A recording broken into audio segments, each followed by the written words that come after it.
Welcome to the 700 Club. Republican senators say President Biden is sending mixed messages regarding Israel. The president says his administration stands with the Jewish state.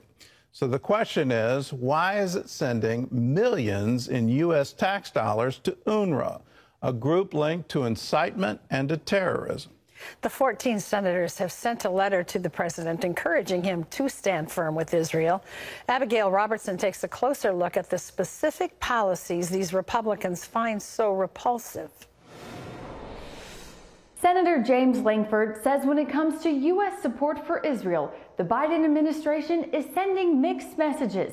And he argues we need to reaffirm our commitment rather than distancing ourselves. We stand with Israel, their ally, and America is opposed to terrorism. One concern is the Biden administration's decision to reopen a Palestinian consulate in Jerusalem. That's an important way for our country to engage with and provide support to the Palestinian people. Lankford argues it sends the wrong message. Our embassy is in Jerusalem. That's the focus there. Obviously, the Jewish state is their main headquarters, their Knesset. All their leadership offices are in Jerusalem. That should be a focus.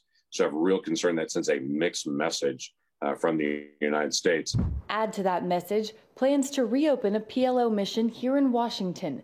Lankford worries that could potentially have a negative impact on fighting terror. So I've worked very hard to be able to allow victims of terrorism that are Americans to also hold Palestinian leadership accountable in American courts.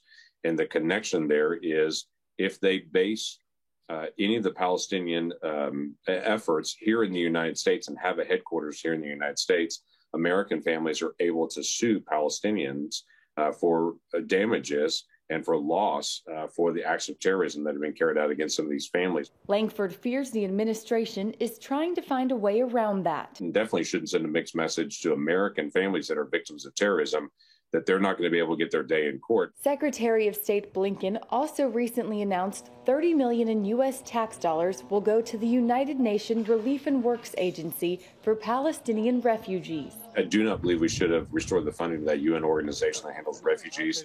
They handle refugees in the Palestinian areas different than they handle refugees anywhere else in the world. Even Blinken recently acknowledged the UN group spreads anti-Semitic education materials, erasing Israel from maps. We need to make sure the schools are actually not teaching hatred and bigotry to the next generation. And Lankford argues the group is not working to resettle the Palestinian refugees. And the UN will not allow the Palestinians to be able to integrate in other areas because the theory is that they're going to move back to Israel and they're going to take over Israel in the future. That's absurd. Their focus there is to be able to drive the Jews out of Israel and have that not be a Jewish state anymore. That's not going to happen and should not happen. But that UN organization seems to be focused on that issue. The Biden administration, however, insists support for Israel is strong. Our stalwart support, our ironclad support for Israel will remain. Republicans are also concerned with the Biden administration's plans to rejoin the Iran nuclear deal, arguing Iran is funding terrorist enemies of Israel like Hamas and Hezbollah. Reporting from Virginia, Abigail Robertson, CBN News. Well, there's a lot to unpack on this one, and just to make it plain, your tax dollars under the Biden administration are going back into UNRWA. What UNRWA does is, and they've been doing it now since 1948, is continue to pay Palestinians to stay in refugee camps on the hopes that one day they will return to take over the land that is now called Israel. That's the whole purpose of UNRWA. And the Trump administration finally recognized, it should have been recognized decades ago, that this is nonsense and this should never happen. And we shouldn't have financial incentives for people to stay in refugee status. They need to get on with their life. And they need to do that not just for their own sakes, but for their children and their grandchildren. We now have 5 generations that are living in refugee camps, and it's time for all of that to stop. This so-called right of return is just flat nonsense. Israel's not going away. And The Arabs had their shot at it, and they certainly took their shot. Going back to 1948, where 5 Arab nations declared war against the State of Israel on the day that the State of Israel was established. Well, they lost that war, and they've lost every war since. And it's time to recognize that this isn't going to happen. So why are you and I paying for it is a real big question. Trump recognized this is not a good deal for the American taxpayer. I hope the current administration wakes up to it. Because what is UNRWA really doing? Well, they're paying for textbooks that have incitement.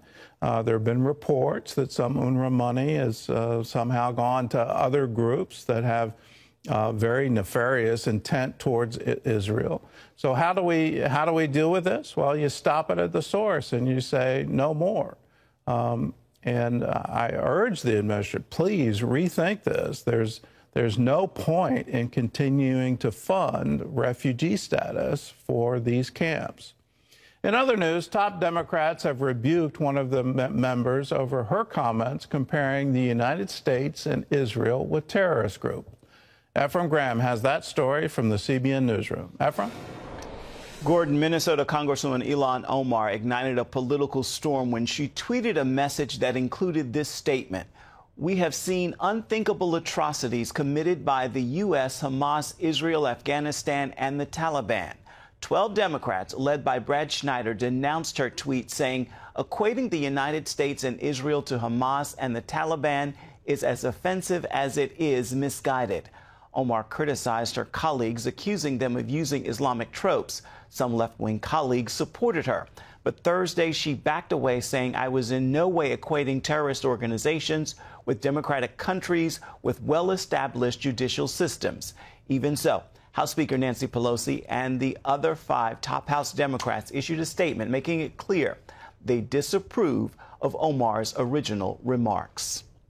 As more Americans venture out to shop, dine, and travel, they're being met with higher prices caused by inflation for a wide variety of products. So what does this mean for your wallet, and how long will this last? Jennifer Wishon takes a look. Unlike a year ago, it's likely your supermarket is fully stocked with toilet paper. That's a relief. But now it's costing you more. Kimberly-Clark, which makes Kleenex and Scott toilet paper, says it's raising the price on 60% of its products. Procter & Gamble is hiking prices on baby, feminine, and adult care lines. Overall, consumers are paying 5% more over the past year, with raw materials needed to make common items costing more, and as supply struggles to meet demand in the rapidly reopening economy. Price of chicken's gone up like 40%. On the grocery aisles, General Mills is considering raising prices to cover increased cost of grain and sugar. Skippy peanut butter costs more. Coca-Cola plans to raise prices too. We had expected some volatility in inflation early in the year versus last year, and that's what we're seeing. The service industry is also struggling to keep up with vigorous new consumer demand. Airline fares rose 7% last month after jumping more than 10% in April. Restaurants are marking up prices too to make up for higher wages they're now paying to keep or attract workers. Consumers are spending more rapidly than businesses can reopen or ramp up and hire up. As long as that's going on, that makes it hard for prices to abate. Fed officials maintain inflation is temporary and will drop off after supply rises to meet demand. Other economists predict we're currently at the peak of inflation and can expect it to start to recede as soon as next month. Some economists fear inflation could remain higher for a longer period of time than officials expect. But for now, most don't believe that's likely. Jennifer Wishon, CBN News. Returning overseas now, the annual Jerusalem Prayer Breakfast is mobilizing Christians around the world to both pray for and stand with the nation of Israel. Jerusalem Prayer Breakfast exists to call the nations, decision makers, to pray for the peace of Jerusalem, to unite their efforts to bring their embassies to Jerusalem. The 3-day event was held just weeks after an 11-day war with Hamas and an unprecedented surge of worldwide anti-Semitism. Israel's President-elect Isaac Herzog, former Secretary of State Mike Pompeo, members of Congress, governors, and other leaders around the world addressed the delegates. And the President of Honduras made a special announcement. My mission will be to officially inaugurate the opening of the Embassy of Honduras in the eternal capital of Israel, the city of Jerusalem.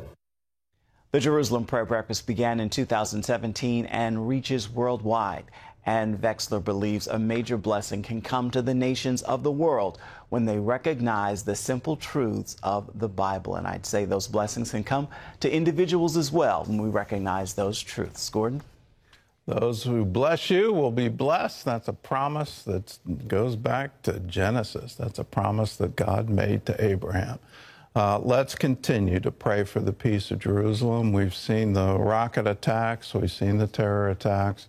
We've seen the political turmoil that's currently in Israel, the struggle to form a new government. All of these things need to be prayed over. So let's ask God for the peace of Jerusalem.